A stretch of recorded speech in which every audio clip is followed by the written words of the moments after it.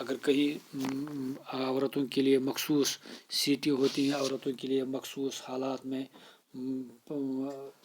انہیں پریفرنس دی جاتی ہے، تو اسی طرح اس وقت بھی جب بولی لگتی تھی تو جو عورتیں تھیں ان کی جو اسٹیٹس سے ان کو اس وقت جو ان کی ٹرانسفر جو فیمیل ممبر تھے تو ان کی پارٹ آف پراپرٹی کو وہ نہیں لیتے تھے، انہیں تھوڑا کنسیشن دیتے تھے، لہٰذا وہ پھر عورتوں کے نام پہ وہ بولے لگاتے تھے تاکہ وہ ان کو وہ اپنی پراپرٹی کو نیلام کرنے سے بچاتے تھے۔ Number 3، zamindars put hurdle in purchase and occupation of the estates by others by use the sheer muscle power۔ وہ کہتے تھے کہ زمیندار جو تھے وہ سرکار کے لیے، آفیشلز کے لیے، ایسٹرن آفیشلز کے لیے ان کے لیے مشکلات پیدا کرتے تھے، کیونکہ انہیں یہ معلوم تھا کہ اب انہیں کہیں نہ کہیں طاقت کا مظاہرہ کرنا پڑے گا تاکہ وہ بار بار ہمیں پریشان نہیں کرتے تھے، کیونکہ زمیندار اس وقت پاورفل تھے اور جتھے دار بھی پاورفل تھے، ان کے مقابلے میں جو پیزنٹس تھے یا انڈر جتھے دار جو تھے تو وہ بہت کمزور تھے، وہ ان کے بہت ہی ماتحت لوگ تھے، ان کے اپنے وہ کاشتکار تھے، وہ کلٹیویٹرس تھے، سمپلی وہ مالک نہیں تھے، they were not the owners, they were not the masters, but they were simply the کلٹیویٹرس۔ تو زمیندارز کیا کرتے تھے، وہ انہیں پرچیز کرنے میں، آکوپیشن جو اسٹیٹس جو تھے ان کے لیے وہ بہت ہی طاقت کا مظاہرہ کرتے تھے اور سرکار کے لیے مشکلات بھی پیدا کرتے تھے بائی دس وے اور by that way. 4، some times even peasants under the influence of zamindars opposed the auction of the state. ایک تو زمیندار کی بات الگ ہے، زمیندار تو بہرحال he was the land owner, he was the owner of the estate, he was the owner of the land اور دا پراپرٹی اونر۔ تو ان کے جو پیزنٹس تھے، جو ان کے without having no rights of or the masters, they were not owners of the land, they were not masters of the land، جو ان کے پیزنٹس تھے، ان کے کاشتکار تھے، وہ بھی کہیں کبھار اپنی انفلوئنس سے آکشن کے جو اسٹیٹس جو تھے، ان کی جو پراپرٹی جو تھی، جو ان کی جو اس وقت جو اسٹیٹ تھا، تو اس کے زمیندار کے ہوتے ہوئے کبھی کبھار پیزنٹس بھی آکشن کے حوالے سے اپوزیشن کرتے تھے، یعنی سرکار کو کبھی کبھار آفیشلز کو وہ ماننے سے انکار کرتے تھے۔ Number 3، how did the Paharis response to the coming of outsiders. Paharis live in the hills of Rajmahal. The British people began to interact with them and later Santals began to settle down there. The response of the Paharis were as follows۔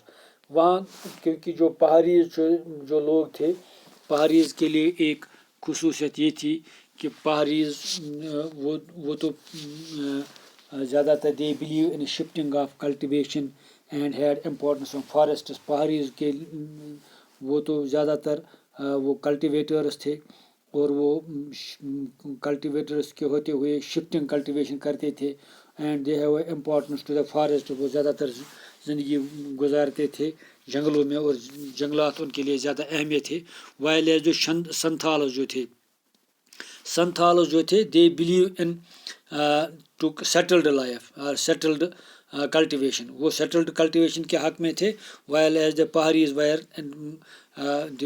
This shifting cultivation, اور انہیں سنتھالز کو جنگلات میں زیادہ importance تھی، while as the پہاریز وہ جنگلات میں زیادہ انٹرسٹ لیتے تھے۔ اب کیا ہے، جو پہاریز تھے they resisted the settled of Santhals initially but had to accommodate them in course of time. پہلے پہاریز نے سنتھالز کو اکوموڈیٹ کرنے میں انکار کیا، لیکن آہستہ آہستہ انہوں نے پھر ان کو سنتھالز کو اکوموڈیٹ کیا۔ آپ نے یہ محسوس کیا ہوگا کہ پہاریز کون تھے اور سنتھالز کون تھے۔ پہاریز وہ لوگ تھے جو جنگلات میں کلٹیویشن کرے، وہ شفٹنگ کلٹیویشن کرے تھے، وہ کبھی ایک ادھر کبھی ادھر، جس طرح آج ہم جو بکروالز ہیں جو پونچھ راجوری سے آتے ہیں، پھر یہاں اپنے جو ہڈس تھے، ان کے جو جانور وغیرہ ان کے جو ساتھ ہوتے تھے، وہ ایک جگہ سے دوسری جگہ